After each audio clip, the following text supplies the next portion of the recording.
नमस्कार dear students, कैसे हो आप सब। आशा करता हूँ, उम्मीद करता हूँ आप सब ठीक होंगे और ठीक ही रहने चाहिए। साथियों, अगर आपने 10th पास कर लिया है तो आप सभी के लिए एक ऐसी भर्ती मैं बता रहा हूँ जिस भर्ती में बिना किसी एग्जाम्स दिए आप लोग एक सरकारी नौकरी ले सकते हो। आइए इस भर्ती के बारे में थोड़ा मैं जानकारी दे देता हूँ। बोर्ड पर ध्यान देना है, लाइक का बटन दबाना है, चैनल पर पहली बार विजिट कर रहे हो तो सब्सक्राइब जरूर कर लेना है। देखो, ये भर्ती इंडिया पोस्ट ऑफिस भारतीय डाक विभाग से निकल कर आती है जीडीएस ग्रामीण डाक सेवक के पद पर। तो अब 2025 लग चुका है। 2024 की अगर मैं बात करूं तो 44,228 पदों पर ये वैकेंसी जीडीएस के पद पर आई थी।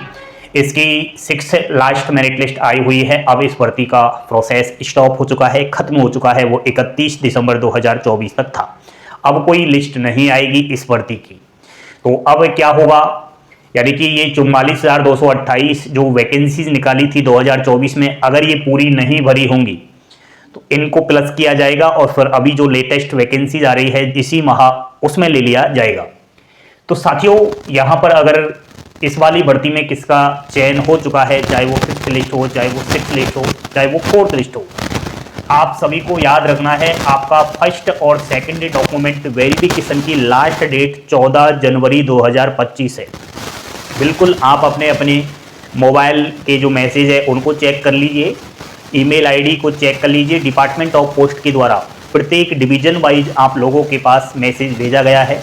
उस मैसेज में आपको बताया गया होगा जिसका पहला डीबी होना है उसको पहले डॉक्यूमेंट वेरिफिकेशन में क्या क्या ले जाना है, सेकंड जिसका डॉक्यूमेंट वेरिफिकेशन होना है उसको क्या ले जाना है, कहाँ पर जाना है, किस डिवीजन में उसका डीबी होगा, तो वो मैसेज में दिखाई देगा।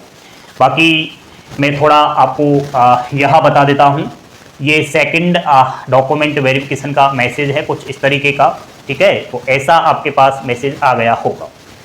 साथियों, अभी मैं बात कर रहा हूं जीडीएस की न्यू वैकेंसी, न्यू शेड्यूल 2025 की। तो आप सभी को ये तो पता चल चुका है कि जीडीएस एक ऐसी भर्ती है भारत देश की जिसमें 10th पास अप्लाई करते हैं। 18 से 40 वर्ष उम्र चाहिए, कोई एग्जाम्स नहीं होता, एक सरकारी नौकरी है, स्थायी नौकरी है, शानदार नौकरी है। इसमें फॉर्म अप्लाई करने से पहले यह सब डॉक्यूमेंट्स बनवा ले, नहीं तो होगी प्रॉब्लम्स। देखो साथियों, मैं पिछले 3 साल से इस भर्ती को खूब बारीकी से देख पा रहा हूं। देखो, मेरिट लिस्ट में नाम आ जाने के बाद भी बच्चे रिजेक्ट हो जाते हैं।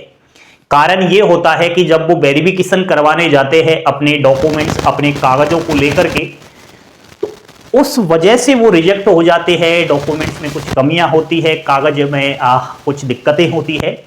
तो अभी भर्ती बहुत ही नजदीक है, जल्द ये भर्ती आएगी और आपके पास केवल 20-25 दिन का फॉर्म अप्लाई करने के लिए समय दिया जाएगा। 20-25 दिन तक फॉर्म अप्लाई होंगे, उसके 10-15 दिन बाद पहली मेरिट लिस्ट आ जाएगी। अगर भगवान करे आपका पहली लिस्ट में नाम आ जाता है और पहली मेरिट लिस्ट में नाम आ जाए, चाहे कोई सी मेरिट लिस्ट में नाम आ जाए, केवल 15 दिन का समय दिया जाता है आपको वेरिफिकेशन करवाने के लिए। उस समय आप हड़बड़ाहट करोगे, इधर उधर भागोगे, तो पहले ही अपने कागज तैयार कर लो। अभी मैं जो प्रॉब्लम्स हुई है इस 2024 में, किस कारण बच्चे रिजेक्ट हुए हैं, वो मैं आपको बता रहा हूं। देखो, कान खोलकर सुनना।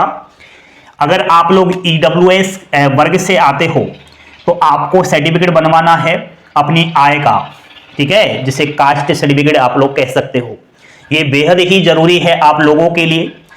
ओबीसी कैटेगरी को भी अपना कास्ट सर्टिफिकेट बनवाना है और एसटी एससी कैटेगरी को भी कास्ट सर्टिफिकेट बनवाना है। लेकिन हाँ, कास्ट सर्टिफिकेट 2 प्रकार के होते हैं। आपके पास भी 2 कास्ट सर्टिफिकेट होंगे। एक तो होता है आपके खुद के राज्य का, जिसे आप स्टेट कास्ट सर्टिफिकेट कहते हो। एक होता है ऑल ओवर केंद्र का, जिसे आप सेंट्रल कास्ट सर्टिफिकेट कहते हो। तो इस चीज का ध्यान रखना कि इसमें सेंट्रल के फॉर्मेट में आपकी जाति का कास्ट सर्टिफिकेट होना चाहिए। इसमें सेंट्रल फॉर्मेट में होना चाहिए। अगर आपको ये देखना है कि किस तरीके का सेंट्रल फॉर्मेट में होता है तो मैं यही बता देता हूं। हो सकता है साफ नहीं दिखे लेकिन एक अनुमान लग जाएगा। देखो, ये तो ईडब्ल्यूएस का है, इस फॉर्मेट में आपका कास्ट सर्टिफिकेट होना चाहिए, ठीक है। उसके बाद ये रहा ओबीसी कैटेगरी का। तो ओबीसी से आते हो तो सेम इसी फॉर्मेट में आपकी जाति का प्रमाण पत्र होना चाहिए। अगर आप लोग हो SC ST के तो कुछ इस तरीके का आपके पास सर्टिफिकेट होना चाहिए। हो गए ना। देखो अगर आप अनरिजर्व कैटेगरी के हो तो आपको कास्ट सर्टिफिकेट की आवश्यकता नहीं होगी। यहां पर एक बात तो ये हुई। सेकंड, 10th की मार्कशीट आपके पास है, वो मार्कशीट डिजी लॉकर में शो हो रही है या नहीं हो रही, ये पहले से ही आप लोग काम कर लो। डिजी ऐप से डाउनलोड करो, उसमें आपका रोल नंबर डालो, उसमें रजिस्ट्रेशन करो, तो वो डिजी लॉकर में आपकी 10th की सेकेंडरी की मार्कशीट शो होनी चाहिए, दिखनी चाहिए। अगर वो मार्कशीट आपकी नहीं दिखती है, डिजी लॉकर में शो नहीं होती है, तो आपको क्या करना है, जिस बोर्ड से आपने 10th पास आउट किया है वहां पर संपर्क करना है। ये काम अभी कर लेना है, संपर्क करना है और वहां पर कहना है कि मेरी मार्कशीट डिजी लॉकर में चेक नहीं हो रही, दिख नहीं रही, और मेरा अगर जीडीएस के पद पर सिलेक्शन हो जाता है तो वहां जब वेरिफिकेशन करवाने जाऊंगा तो वहां पर मैं रिजेक्ट हो जाऊंगा। क्या कारण है कि मेरी मार्कशीट डिजी लॉकर में शो नहीं हो रही। साथियों आपको बता दूं, क्योंकि फर्स्ट वेरिफिकेशन जब होगा, भाई इसमें 2 बार वेरिफिकेशन होता है, तो जब पहला आपका डॉक्यूमेंट्स का वेरिफिकेशन होगा तो उसमें आपकी 10th की मार्कशीट को डिजी लॉकर से चेक किया जाएगा। ये अभी चालू किया है, पहले तो डायरेक्ट ऑफलाइन ही चेक कर ली जाती थी, मार्कशीट बोर्ड को भिजवाई जाती थी, तो उसमें क्या है थोड़ा प्रोसेस ज्यादा लगता था।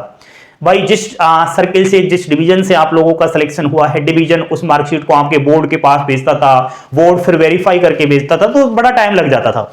अब कुछ नहीं, अब तो आप जब मार्कशीट लेकर जाना पहले डॉक्यूमेंट वेरिफिकेशन में, उसमें आपके रोल नंबर डालेंगे, वो मार्कशीट ऑनलाइन शो हो जाएगी। नहीं होगी तो फिर दिक्कतें आएंगी। क्या प्रॉब्लम्स आएगी, हो सकता है आपका फर्स्ट डीबी पेंडिंग चला जाए, आपको बाहर भी कर दिया जाए।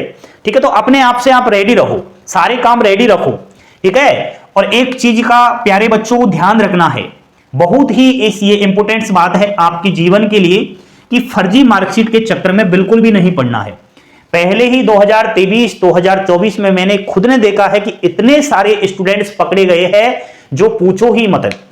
ये अभ्यर्थी क्या करते हैं, किसी के गिरोह के चक्कर में आ जाते हैं कि एक काम करो, हाँ आप हमें 50,000 रुपए दीजिए या फिर जो भी दीजिए, हम आपकी मार्कशीट में अंक को बढ़वा देते हैं। जैसे कि सुनो, किसी बच्चे की है 70%, उसने मेहनत से 10th में 70% बनाया, उसको लगता है कि यार जीडीएस की भर्ती में 70% पर पार मुश्किल पड़ेगी, तो वो क्या करता है, जानबूझकर, उसको पता होता है तो वो उस मार्कशीट में 95% और 100% तक अपना मार्क बढ़वा लेता है, या फिर फर्जी मार्कशीट ही बना लेता है, अपने राज्य से नहीं तो कहीं और जगह से बनवा लेता है। लेकिन अब ऐसा नहीं चलेगा, आपकी मार्कशीट को ऑनलाइन चेक किया जाएगा। ठीक है, तो बिल्कुल इस चीज का ध्यान रखना, किसी भी चक्कर में नहीं पड़ना, नहीं तो जिंदगी बर्बाद हो जाएगी। जब आप कागज लेकर जाओगे, दस्तावेज सत्यापन करवाने जाओगे तो वहां पकड़ लिया जाएगा, पुलिस को सुपुर्द कर दिया जाएगा, जेल में चले जाओगे। ठीक है, तो ऐसा काम आपको नहीं करना है।